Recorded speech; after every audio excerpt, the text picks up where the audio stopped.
하나님 말씀 마태복음 6장 9절부터 13절까지의 말씀입니다.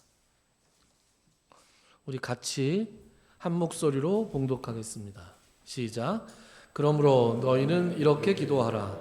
하늘에 계신 우리 아버지여, 이름이 거룩히 여김을 받으시오며 나라가 임하시오며 뜻이 하늘에서 이루어진 것 같이 땅에서도 이루어지이다.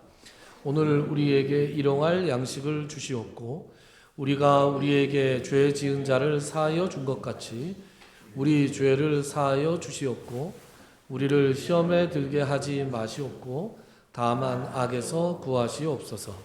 나라와 권세와 영광이 아버지께 영원히 있사옵나이다. 아멘. 지난 시간에 우리는 용서에 관한 주기도문의 내용을 살펴봤습니다. 용서가 우리가 생각하는 것처럼 그렇게 쉽지 않다. 그런데 그 이유가 무엇인가에 대해서 좀 살펴보다가 가장 큰 이유가 우리가 용서를 하면서 기대하는 바가 있어서 그렇지 않을까라는 말씀을 드렸습니다.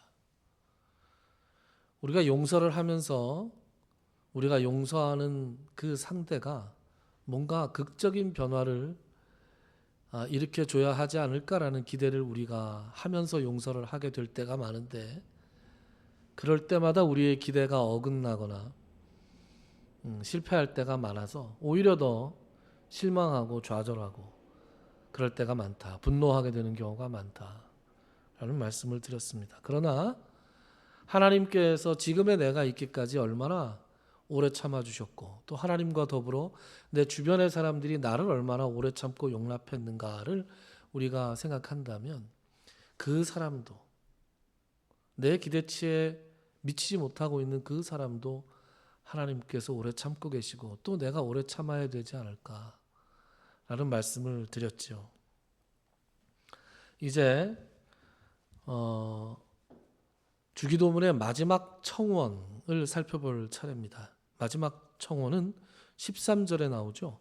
우리를 시험에 들게 하지 마시옵고 다만 악에서 구하시옵소서. 이 마지막 괄호 안에 있는 것은 영광송이죠. 영광송. 그래서 청원은 아닙니다. 이제 우리가 청원, 하나님께 간구하는 내용이 이제 이렇게 마지막에 나오는데요. 우리를 시험에 들게 마옵시고 를 오늘 살펴볼 것이고 다음 주에는 악에서 구하옵소서를 살펴볼까 합니다. 오늘도 악에서 구하옵소서를 잠깐 왔다 갔다 하긴 하겠지만 어쨌거나 이번 설교도 2부작이다. 그렇게 미리 말씀을 좀 드립니다. 13절에서 우리의 눈을 탁 사로잡는 단어는 시험이라는 단어죠. 시험. 헬라어로 페이라스모스라는 단어입니다. 이 페이라스모스의 동사형은 페이라조인데요. 이 페이라조라는 동사의 뜻은 시험하다라는 뜻도 있고 유혹하다라는 뜻도 있습니다. 그러니까 명사형인 페이라스모스는 시험으로 번역되기도 하고 유혹으로 번역될 수도 있습니다. 긍정적으로 쓰일 때는 시험이고요. 부정적으로 쓰일 때는 유혹입니다. 그러니까 지금 이 맥락에서 우리를 시험에 들게 하지 마시옵고, 시험이 부정적으로 쓰였죠. 그러니까 여기서 시험은 유혹이라는 의미로 쓰인 것입니다. 시험은 하나님께서 하실 수도 있는 것입니다. 유혹은 사단이 하는 것입니다. 시험은 우리의 믿음을 연단하시기 위해서 하나님께서 하실 수도 있는 것인데, 유혹은 우리를 넘어지게 하기 위해서 사단이 하는 것입니다. 악에서 구하옵소서라고 이어지는 이 뒷부분에서 악은 악한 자라고 번역할 수도 있는데요. 학자들 사이에서 논란이 좀 있어요. 악으로 번역해야 되느냐, 악한 자로 번역해야 되느냐. 다음 시간에 이 부분은 좀 조금 더 자세하게 말씀드리겠고, 그런데 저는 악한 자가 좀 더 맞지 않을까라는 입장에 서 있습니다. 악한 자가 누구예요? 사단이죠. 그래서 사단이 우리를 믿음에서 떨어지도록 유혹하는 것으로부터 우리를 구해 주십시오라고 얘기하는 것이 바로 이 기도의 내용입니다. 하나님은 사람을 유혹하지 않으세요. 그러나 시험하실 때가 있습니다. 대표적인 예가 아브라함의 경우죠. 아브라함이 100세가 되었을 때 이삭을 낳았습니다. 그때 사라는 90세였습니다. 저희 어머님이 지금 88세십니다. 90세의 여자가 아이를 낳았어요. 망측하죠? 원 세상에 그런 생각이 듭니다.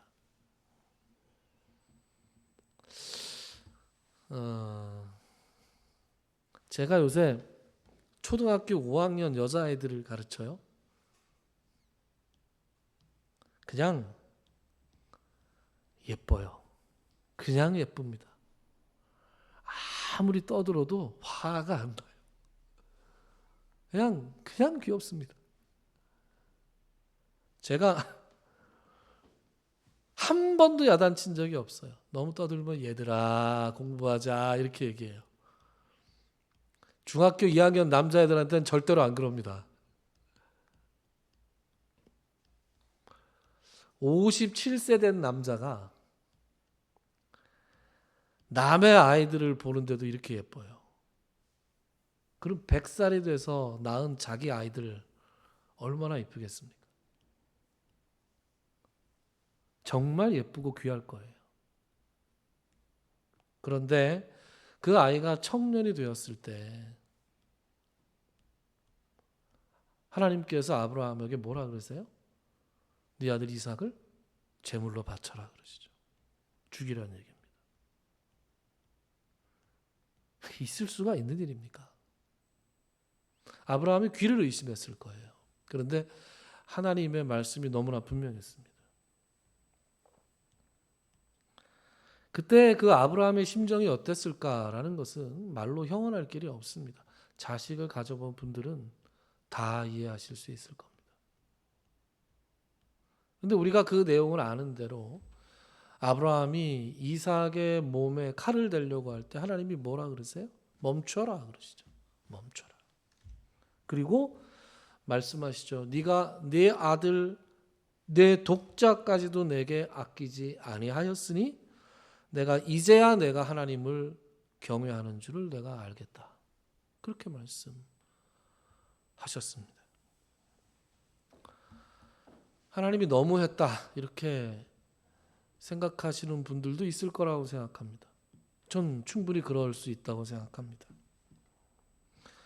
그러나 한편으로 아브라함이 믿음의 조상이잖아요. 믿음의 조상이라는 이 어마어마한 타이틀을 달았는데 이 정도 믿음은 보여줘야 되지 않을까 그런 생각도 한편으로는 해봅니다. 하나님이 너무하셨다. 하나님이 그럴 만도 하셨다. 여러분들의 감정적인 부분이 어느 쪽에 가 있든 간에 감정적으로 어떻게 판단하시든 간에 이 사건에 대한 성경의 판단은 히브리서에 나옵니다. 히브리서 11장에 보면 이런 말씀이 나와요.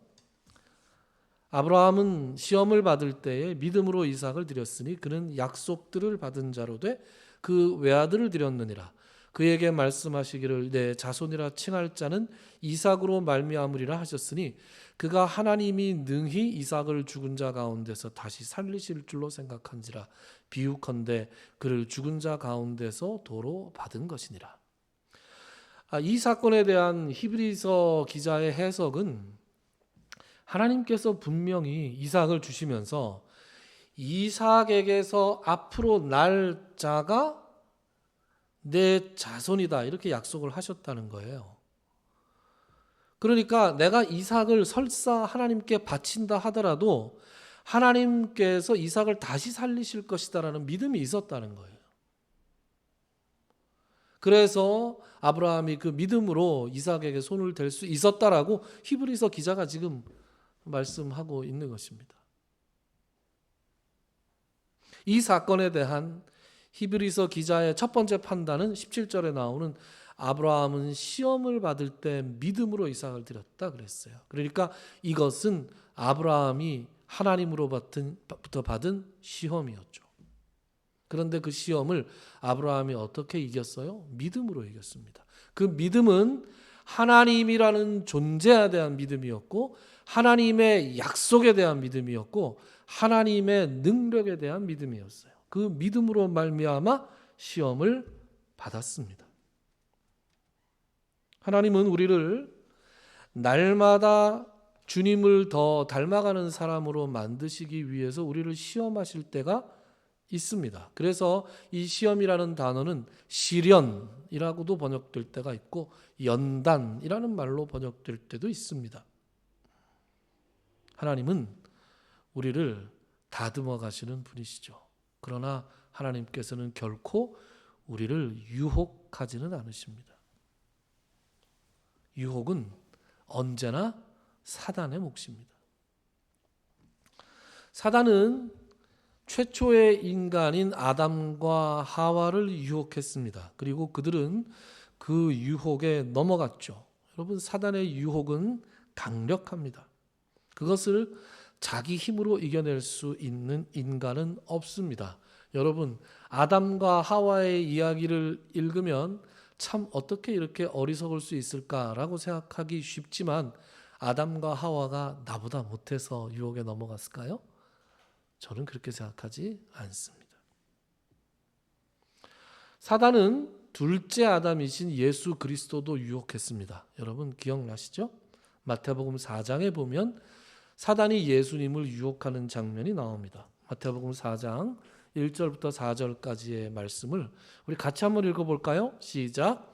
그때에 예수께서 성령에게 이끌리어 마귀에게 시험을 받으러 광야로 가사 40일을 밤낮으로 금식한 후에 줄이신지라. 시험하는 자가 예수께 나와서 이르되 내가 만일 하나님의 아들이거든 명하여 이 돌들로 떡덩이가 되게 하라. 예수께서 대답하여 이르시되 기록되었으되 사람이 떡으로만 살 것이 아니요 하나님의 입으로부터 나오는 모든 말씀으로 살 것이라 하였느니라 하시니. 아멘. 1절에서 이 모든 시험의 과정이 하나님의 계획 안에 있었다라는 것을 알 수 있는 대목은 예수님께서 성령에게 이끌리셔서 가셨다라는 것이에요. 근데 성령께서 이끄셔서 광야로 데려가셨는데 그것은 시험하는 장소였어요. 그리고 그 시험하는 주체는 뭐예요? 마귀, 사탄이죠. 자, 이 시험의 의미가 뭐냐? 돌들을 떡덩이로 만드는 것이 무엇을 의미하느냐라고 하는 것은 지금 제가 드리고 싶은 말씀은 아닙니다. 그런데 이런 생각을 해보고 싶은 거예요. 이것이 유혹이 될 수 있으려면 뭐가 전제되어야 되는가? 이런 얘기를 하고 싶은 거예요. 여러분, 우리가 혼자서 여기서 기도하고 있는데 사탄이 나타났어요. 네 앞에 있는 스마트폰으로 떡을 한번 만들어 봐라. 이렇게 얘기하면 그게 우리한테 유혹입니까? 아닙니까? 왜 유혹이 아니죠? 그럴 수 있는 능력이 우리에게 없어요.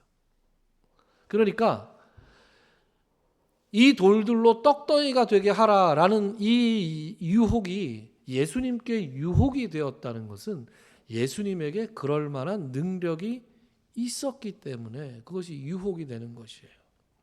그러니까 우리가 이 대목에서 기억할 한 가지는 무엇이냐? 유혹이라고 하는 것은 언제나 그것을 가능하게 할 만한 능력이 우리에게 있을 때 유혹이 되는 거예요. 그렇지 않으면 유혹이 될 수가 없습니다. 여러분, 대표적으로 유혹에 넘어간 인물이 다윗이죠. 여러분, 다윗이 우리아의 아내를 범했습니다. 언제 범했습니까? 사울에게 쫓겨가지고 여기저기 막 도망 다닐 때, 아둘람 굴에 숨어 있을 때, 블레셋에 망명했을 때, 미친 체 하면서 도망갔을 때, 그럴 때 우리아의 아내를 범했던 것이 아닙니다. 언제요? 사무엘하 7장인가에 이런 말씀이 나와요. 여호와께서 주위의 모든 원수를 무찌르사 왕으로 궁에 평안하게 살게 하신 때, 이런 표현이 나와요. 그리고 나서 그 궁에서 다윗이 떠나지 않아도 될 때가 있었어요. 그게 사무엘하 11장에 나오는 내용이에요. 사무엘하 11장을 봅시다. 1절, 그 해가 돌아와 왕들이 출전할 때가 되매 다윗이 요압과 그에게 있는 그의 부하들과 온 이스라엘 군대를 보내니 그들이 암몬 자손을 멸하고 랍바를 애워 쌓고 다윗은 예루살렘에 그대로 있더라. 이제 다윗이 직접 나가지 않아도 되는 거예요. 애들을 보내도 되는 거예요. 자기는 전쟁이 났어도 여호와께서 허락하신 궁에 평안히 머물 수 있었던 그곳이에요. 2절 봅시다. 저녁 때 다윗이 그의 침상에서 일어났어요.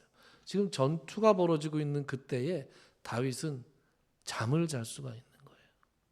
옛날 같으면 다윗은 앞장서서 싸웠습니다. 그래서 침상에서 일어나서 왕궁 옥상에서 거닐다가 그곳에서 보니 한 여인이 목욕을 하는데 심히 아름다워 보였다. 그럴 수 있죠. 누구나 의도하지 않게 이런 장면을 목격할 수 있습니다. 그런데 다윗의 문제는 그것을 목격하고 마음에 드는 생각을 실행에 옮길 수 있는 능력이 있었다는 거예요. 자기 옆에 있는 시종을 시켜서 야, 저 이쁜 여자 누군지 한번 알아봐라. 갔다 오더니 3절에 보니까 우리아의 아내 바세바입니다. 그리고 다윗이 전령을 보내서 그 여자를 자기에게로 데려오게 했다. 어떤 사람이 남의 아내를 사람을 보내서 데려오게 할 수 있습니까? 없습니다.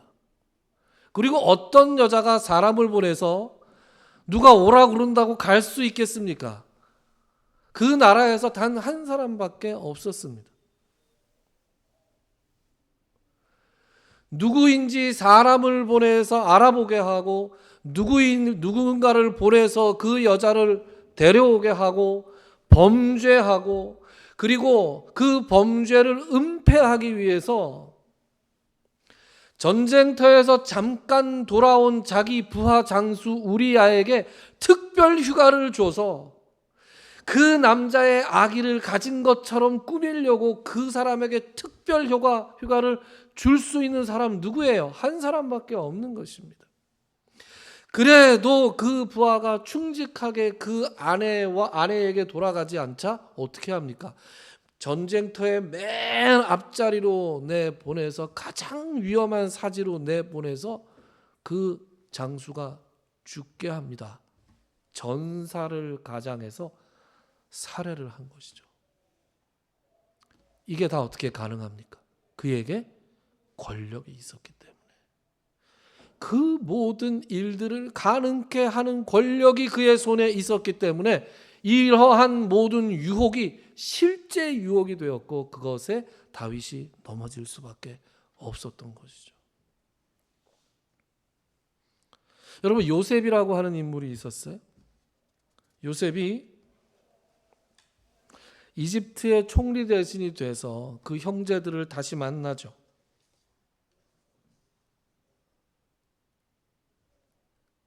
어떤 유혹이 있었겠습니까? 죽이고 싶은 유혹이 있지 않았을까요? 그에게 죽이고 싶은 유혹이 있었다라고 성경에 나오지 않습니다. 그러나 우리가 상상의 나래를 한번 펴보자고요. 요셉의 형들에게, 자기 형들에게 자신의 정체를 드러낼 때까지 상당히 오랜 시간을 끌었습니다. 저는 그동안 요셉이 냉탕과 온탕을 왔다 갔다 했을 거라고 생각합니다. 하루에도 12번씩 형들을 생각하면 죽여버려야 되겠다 라는 생각과 용서해야 되겠다 라는 생각이 왔다 갔다 했을 거라고 저는 생각합니다. 그래야 정상적인 사람 아닙니까? 그래서 하루에도 12번씩 그런 생각을 하다가 요셉은 근데 기도하는 사람이었잖아요. 요셉이 기도하는 사람이었는데 그 기도 끝에 맨 마지막에 요셉이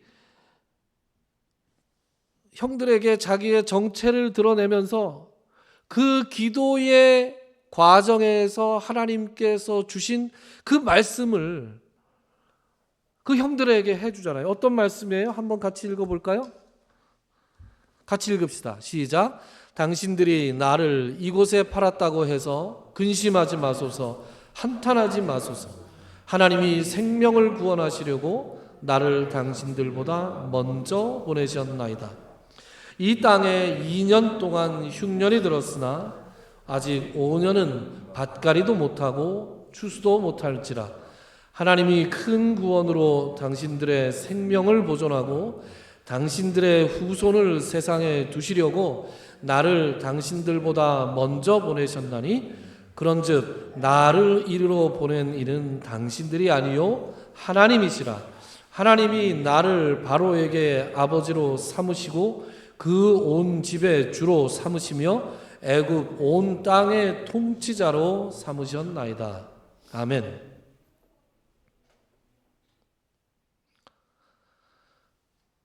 요셉에게는 그들을 죽일 능력이 있었습니다.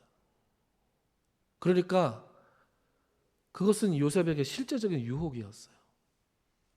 요셉이 계속해서, 가령 예를 들어서 요셉이 형들이 수레를 끌고 곡식을 사러 왔는데 여전히 보디발의 집 종이에요. 그러면 그 유혹이 아니었을 거예요. 죽이고 싶은 마음은 속에서 가득하겠지만 죽일 만한 능력이 없었을 거예요. 그런데 지금 요셉은 이집트에서 실제적인 권력을 가지고 있는 사람이었어요. 얼마든지 사람들의 생명을 빼앗을 수 있는 위치에 있었습니다. 여러분, 그런즉 나를 이리로 보낸 이는 당신들이 아니요 하나님이시라 라는 이 고백이 쉽게 나온 고백처럼 보이십니까? 쉽게 나온 고백이 아닙니다. 아주 오랜 세월 동안에 그 온갖 유혹과 분노와 좌절을 겪은 후에 하나님께서 주신 그 깨달음을 지금 토설해내는 거예요. 그래서 이 말씀을 하실 때, 이 말씀을 요셉이 내뱉을 때 그가 모든 애굽 사람들을 다 물리고 방성대곡했다. 개역 한글에는 그렇게 나와요. 그가 목 놓아 우는 것이 애굽의 바로의 귀까지 들렸다. 그 울음은 형제들과 다시 상봉한 것에 대한 기쁨만이 아니라 그간에 있었던 모든 일들과 그리고 그 과정에서 자신의 깨달음이 복받쳐 오르면서 나오는 그런 울음이었던 것이죠. 요셉은 이 유혹에 부딪혔을 때 하나님께 기도함으로 말미암아 이 유혹에서 벗어날 수 있었습니다. 여러분, 그런 의미에서 예수님의 시험을 다시 한번 우리가 살펴볼 필요가 있습니다. 예수님께서 이 돌들로 하여금 떡덩이가 되게 하라, 그 말씀을 들었을 때, 그 말을 사단에게 들었을 때 예수님께서 뭐라고 대답하세요? 4절, 사람이 떡으로만 살 것이 아니요 하나님의 입으로부터 나오는 모든 말씀으로 살 것이라. 그렇게 말씀하셨습니다.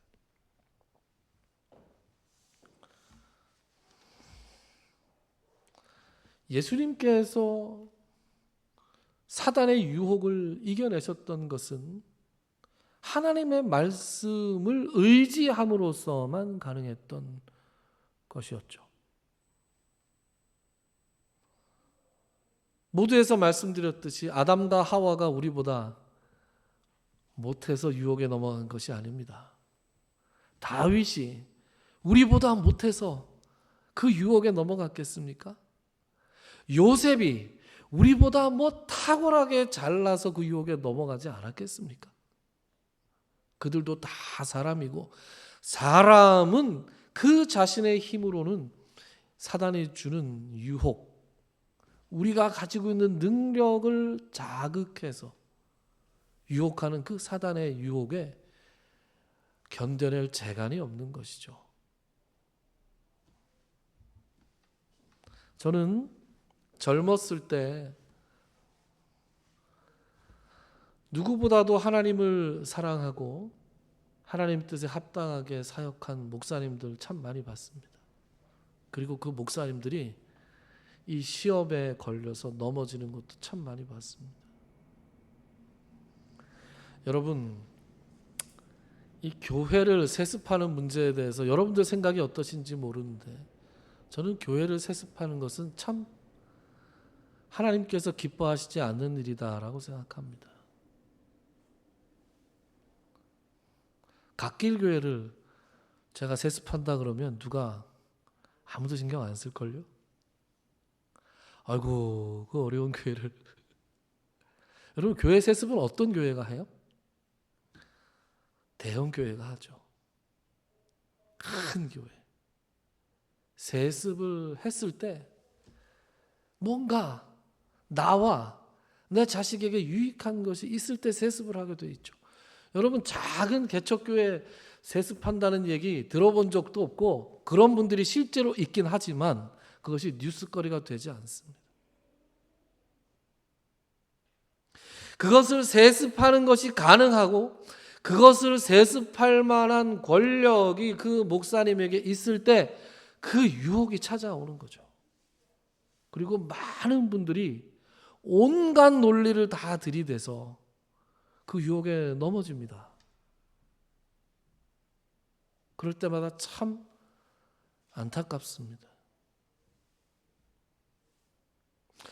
이제 정관을 저희가 공개할 텐데요. 정관 초안을 여기 읽어보시면 이제 막 시작한 교회가 분립에 관한 규정을 넣었어요. 분립. 네, 꿈도 야무지죠. 분립에 관한 규정을 넣었습니다. 거기 읽어보시면 우리 교회는 출석 교인 200명이 넘어서면 분립에 대해서 논의를 하고 300명이 되면 무조건 분립한다, 이렇게 써놨어요. 여러분들이 이제 거기 동의하시면 우리 교회 정관은 그렇게 됩니다. 나중에 김홍규 목사가 혹시라도 나이 들어 노회에서 딴소리를 하더라도 정관에 그렇게 콱 못을 박아 놓는 것이, 여러분, 교회는 말이에요, 교회는 힘을 가져서는 안 됩니다. 교회는 힘을 가지고, 힘이 뭐예요? 돈이 힘이잖아요. 사람 수가 힘이잖아요. 사람 수와 돈으로 교회가 힘을 가져서 어떤 위세를 떨치려고 하는 순간 교회는 타락해요. 세상 사람들이 보기에도 하는 일들을 교회가 하나님의 이름으로 막 하는 거예요. 그래서 아예 그럴 만한 능력이 없게 해. 위세를 떨칠 만한 이 돈과 사람 수의 힘을 가지지 못하게 200명에서 콱 이제 잘라야 되는 거예요. 나중에 제가 딴소리 하면 쫓아내십시오. 그 3년 만에 목사 재신임 투표하게 돼 있어요. 정관에 의하면. 그러니까 최소한 3년만 버티시면 이상한 소리 하는 목사를 쫓아낼 수 있습니다.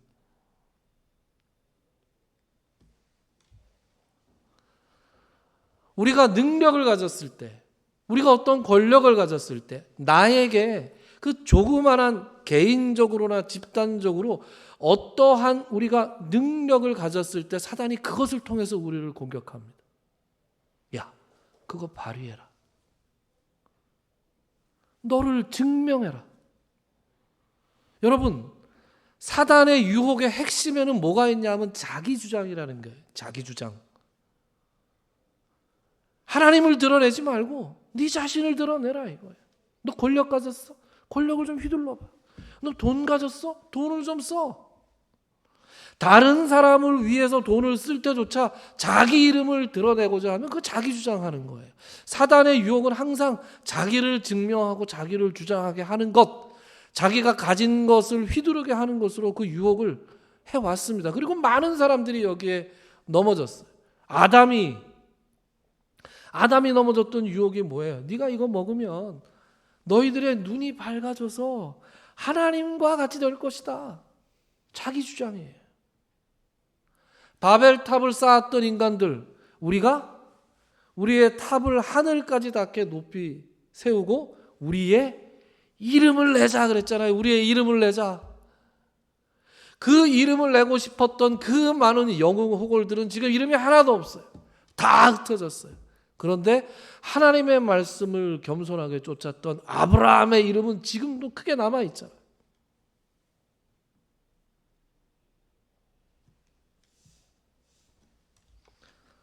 사단은 우리가 가진 것들을 통해서 우리를 유혹하고 그 유혹에 그것을 드러내고 주장하는 순간 우리는 유혹에 걸려서 넘어질 수밖에 없습니다. 여러분, 무엇을 가졌습니까?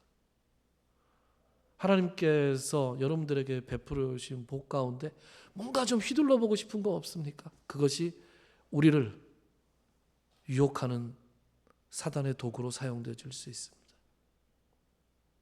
그것을 경계하고 예수님께서 모범을 보여주셨듯이 하나님의 말씀에 의지하고 성령님의 인도하심에 우리가 의존할 때 이러한 유혹을 물리치고 승리할 수 있으리라 믿습니다.